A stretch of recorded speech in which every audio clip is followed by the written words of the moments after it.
Hello dear learners, आइए इस video में हम फ्यूचर परफेक्ट प्रोग्रेसिव या फ्यूचर परफेक्ट कंटिन्यूअस टेंस को स्टडी करें।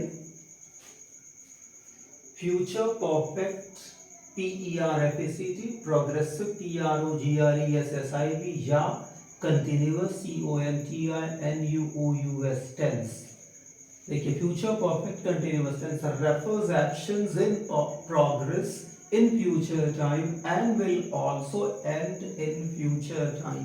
means future perfect progressive tense ऐसे actions को रेफर करते हैं, यानी कि दिखाते हैं कि जो फ्यूचर में चल रहे होंगे और वो एक्शन फ्यूचर में ही खत्म होंगे।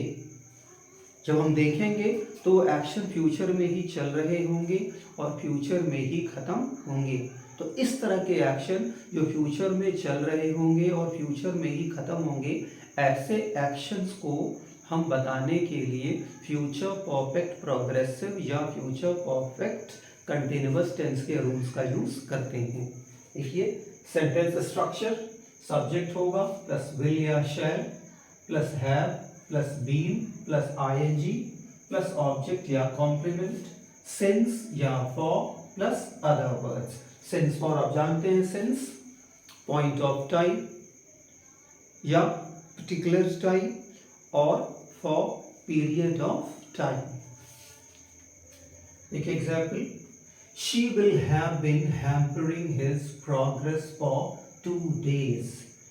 She will have been hampering यानी कि वह उसकी, हैम्पर का मतलब होता है रुकावट करना या बाधा पहुंचाना या बाधित करना। तो कह रहा है, सेंटेंस कह रहा है she will have been hampering, वह बाधा पहुंचा रही होगी।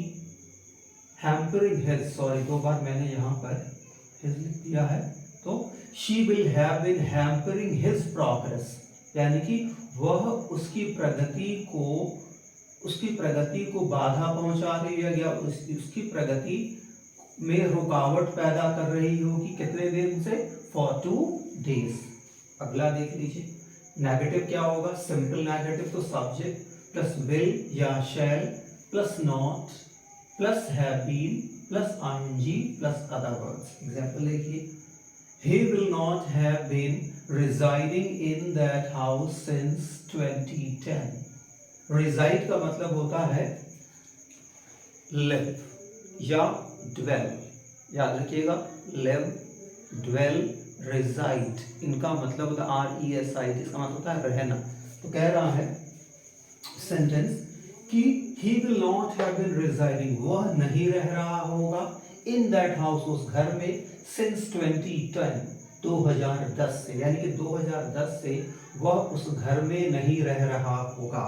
इंटेरोगेटिव देख लीजिए, देखिए इनसे इंटेरोगेटिव पढ़ते हैं तो इंटेरोगेटिव में क्या आ जाएगा? विल या शैल पहले आ जाएगा प्लस सब्जेक्ट आ जाएगा प्लस हैव बीन आ जाएगा plus ING plus other words plus question mark. Example देख लीजिए, will your dad have been dealing in garments for many years।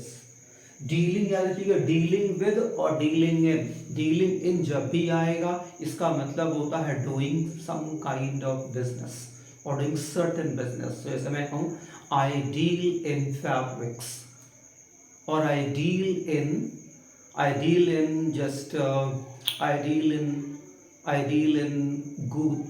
In goods. तो डील इन हमेशा बिजनेस से रिलेटेड, कि किस तरह का बिजनेस। तो कह रहा है, सेंटेंस कह रहा है कि विल योर डैड, क्या तुम्हारे dad, have been dealing in garments, क्या तुम्हारे डैड गारमेंट्स यानी सिले सिलाए कपड़ों का बिजनेस 2 साल से, बहुत साल से कर रहे होंगे। एक नेगेटिव भी देख लीजिए, नेगेटिव होगा तो सब्जेक्ट के बाद नॉट आ जाएगा। तो देखिए, will his uncle not have been working on that book since March, कि क्या तुम्हारे अंकल उस किताब पर मार्च से काम नहीं कर रहे होंगे। तो ये आपका इंटेरोगेटिव भी हो गया। आप चाहें तो डबल इंटेरोगेटिव कैसे बनाएंगे?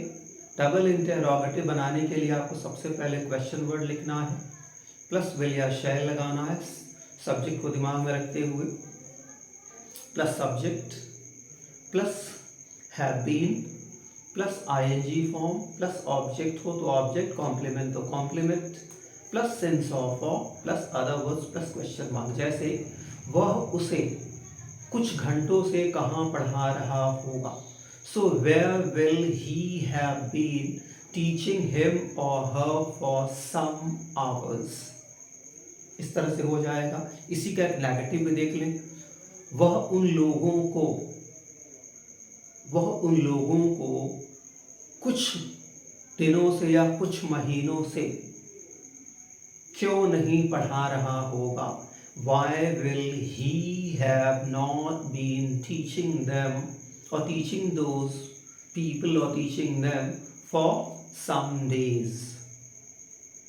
इस तरह से इसका आपका हो जाएगा डबल इंटरोगेटिव नेगेटिव।